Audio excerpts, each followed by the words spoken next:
யூஎஸ்க்கும் இஸ்ரேலுக்கும் நரகத்தின் கதவுகள் திறக்கப்படும் அப்படின்னு ஈரானுடைய ஜெனரல் அலி அப்துல்லாஹி அலி அபெய்தி சொல்லியிருக்கிறாரு. அதுக்கு காரணம் ஈரானுடைய மிக முக்கியமான சில இடங்களை இப்போ இஸ்ரேலும் அமெரிக்காவும் தாக்கிக்கிட்டு இருக்காங்க. அதுக்கு பதிலடியாக நாங்கள் கொடுக்க ஆரம்பித்தோம் அப்படின்னா அது உங்களுக்கு நரகவாசல் திறந்து வைக்கப்பட்டதாக இருக்கும் அப்படின்னு சொல்லியிருக்கிறாரு.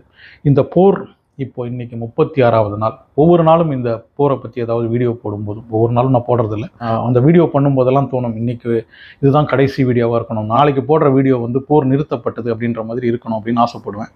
ஆனால் ஒவ்வொரு நாளும் இந்த போரின் தாக்கம் அதிகமாகிட்டு இருக்கு, போரின் வீரியம் அதிகமாகிட்டு இருக்கு. ஸோ இன்றைக்கும் இந்த வீடியோ போடும்போது நாளைக்கு போர் நிறுத்தப்பட்டது அப்படின்ற மாதிரி ஒரு வீடியோ போடணும்னு ஆசையோடு தான் இந்த வீடியோ ஆரம்பிக்கிறேன். யூஎஸ்உடைய ஃபைட்டர் ஜெட் F-15, A-10 இந்த 2 விமானங்களும் சுட்டு வீழ்த்தப்பட்டது அப்படின்றத அமெரிக்காவே ஒத்துக்கிட்டாங்க.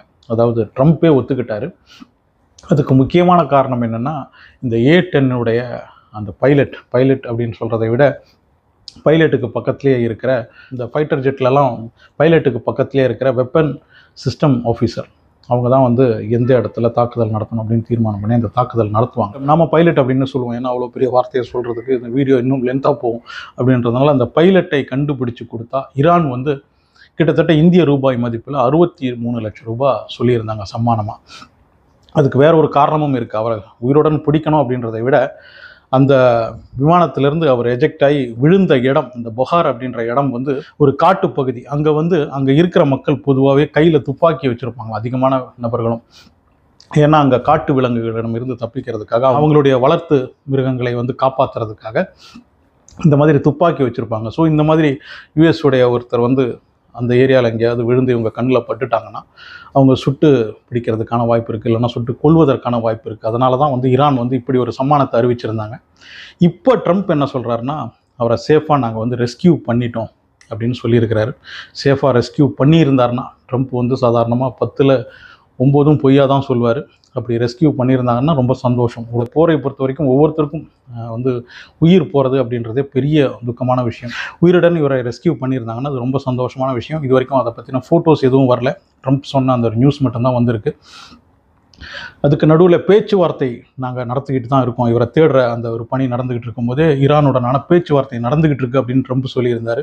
ஒருவேளை இந்த நபர், இந்த பைலட் ஈரான் கையில் மாட்டியிருந்தாங்கன்னா அமெரிக்காவுக்கு மிகப்பெரிய தலைவலியாக இருந்திருக்கும். அதுவும் ட்ரம்ப்புக்கு. ஏற்கனவே அமெரிக்காவில் ட்ரம்ப்புக்கு எதிராக இந்த நோ கிங் ப்ரொட்டஸ்ட் நடந்துகிட்டு இருக்கு. இந்த நேரத்தில் அமெரிக்காவுடைய ஒரு பைலட்டும் ஈரான் கையில் மாட்டிக்கிட்டார் அப்படின்னா அது பெரிய பிரச்சனையாயிடும். இந்த ஒரு பைலட் ரெஸ்கியூ பண்ணப்பட்டார் அப்படின்னு சொல்லும்போதும் ஒருவேளை ட்ரம்ப் ஈரான் கையில் ஏதாவது ஒரு டிமாண்டுக்கு ஒத்து போயிருக்கலாம். அப்படி இல்லைன்னா இதில் எந்த அளவுக்கு உண்மை இருக்குது அப்படின்றதையெல்லாம் இன்னும் அடுத்தடுத்து அப்டேட் வரும்போது தான் தெரியும். ட்ரம்ப்பை பற்றி ஈரான் பார்லிமெண்ட் ஸ்பீக்கர் காலிப்பும் அதை தான் சொல்லியிருக்காரு. 37 முறை நாங்கள் தோத்துட்டோம்.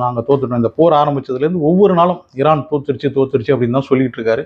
எந்த ஒரு பிளானும் இல்லாமல் இந்த போரை ஆரம்பித்து இப்போ என்ன பண்ணிக்கிட்டு இருக்காரு ட்ரம்ப்னா, எங்கள் பைலட்டை எங்கேயாவது பார்த்தீங்களா அப்படின்னு புலம்பிக்கிட்டு இருக்காரு. இதுதான் ட்ரம்ப்புடைய நிலைமை, இதுதான் ட்ரம்ப்புடைய அந்த போர் யுக்தி அப்படின்னு அவர் கிண்டலாக சொல்லியிருக்கிறார். ஸோ ட்ரம்ப்பை பொறுத்த வரைக்கும் உலகம் முழுவதும் இதை தான் சொல்லிக்கிட்டு இருக்காங்க. இந்த போர் தேவையில்லாத ஒரு போர். ஈரானுக்கும் அவருக்கும் என்ன சம்பந்தம்? ஈரானுடன் போர் தொடுக்க வேண்டிய அவசியம் என்ன?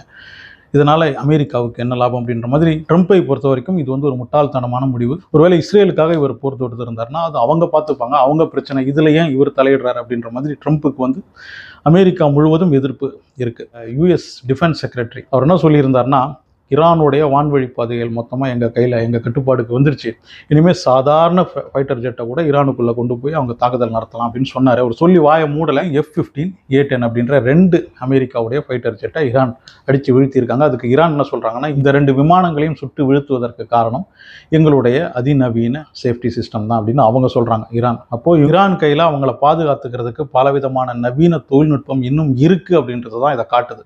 இப்போ அமெரிக்கா கொஞ்சம் பயப்பட ஆரம்பிச்சிருக்கோம். இந்த ஹிட்ஸேஜ் யூஎஸ் டிஃபென்ஸ் செக்ரட்டரியோடைய பேச்செல்லாம் இனிமேல் நம்பக்கூடாது அப்படின்னு ட்ரம்ப்புக்கு புரிய ஆரம்பிச்சிருக்கோம். ஏற்கனவே அவர் சொல்லியிருக்காரு, ட்ரம்ப் நீ சொல்லி தான் இந்த யுத்தத்தை ஆரம்பித்தேன், நீ தான் எல்லாம் ரெடியாக இருக்குது, 2-3 நாளில் முடிச்சிடலாம் அப்படின்னு சொல்லி தானே நீ இந்த போரை ஆரம்பித்த அப்படின்னு ஏற்கனவே ட்ரம்ப் சொல்லியிருக்காரு. இனிமேல் எனக்கு தெரிஞ்ச இந்த யூஎஸ் டிஃபென்ஸ் செக்ரட்டரி ஹீட்ஸேத்தோடைய பேச்செல்லாம் ட்ரம்ப் நம்ப மாட்டார்னு நினைக்கிறேன். அவர் சொல்ல ஈரான் கையிலிருந்து அமெரிக்கா அடி வாங்கிக்கிட்டு தான் இருக்குது. இந்த பைலட்டை உயிருடன் மீட்டதை பற்றி இராணுவ பகுப்பாய்வு இயக்குனர் ஜெனிஃபர் கெவெங் அவங்க என்ன சொல்கிறாங்க அப்படின்னா, இந்த மாதிரி பைலட்ஸுக்கு, இந்த வெப்பன் சிஸ்டம் ஆஃபீஸர்ஸ்க்கெல்லாம் வந்து அதுக்கான ட்ரைனிங்கை கொடுத்துருப்பாங்க. ஒரு 2-3 நாளைக்கு வரைக்கும் அவங்களால சாப்பிடாம தண்ணி குடிக்காமல் இருக்க முடியும்.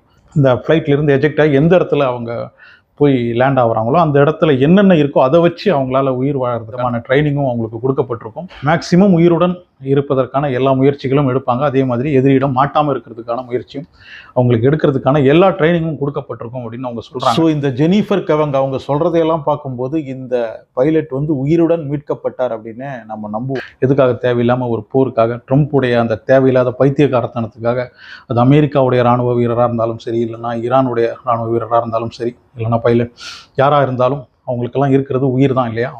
ஸோ அவங்களுக்கும் குடும்பம் இருக்கும், அவங்களுக்கும் பிள்ளைங்கள்லாம் இருப்பாங்க. ஸோ உயிருடன் மீட்கப்பட்டார் அப்படின்றதையும் நாம் நம்புவோம். இந்த போரால் நம்ம நாடும் இப்போ பெரிய லெவலில் பாதிக்கப்பட்டிருக்கு.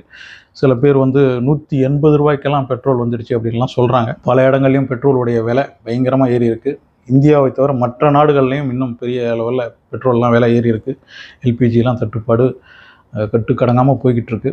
ஸோ நான் முதல்ல சொன்ன மாதிரி தான் அடுத்த நான் இந்த போரை பற்றின அப்டேட் போடும்போது இந்த போர் நிறுத்தப்பட்டது அப்படின்ற மாதிரி போடணும் அப்படின்ற விருப்பத்துடன் இந்த வீடியோவை முடிச்சுக்கிறேன். உங்கள் கருத்தை கமெண்டில் வந்து சொல்லுங்கள். அனசுடன் சேனலை சப்ஸ்கிரைப் பண்ணி வச்சுக்கோங்க. லைக் ஷேர்லாம் கூட பண்ணிவிடுங்க.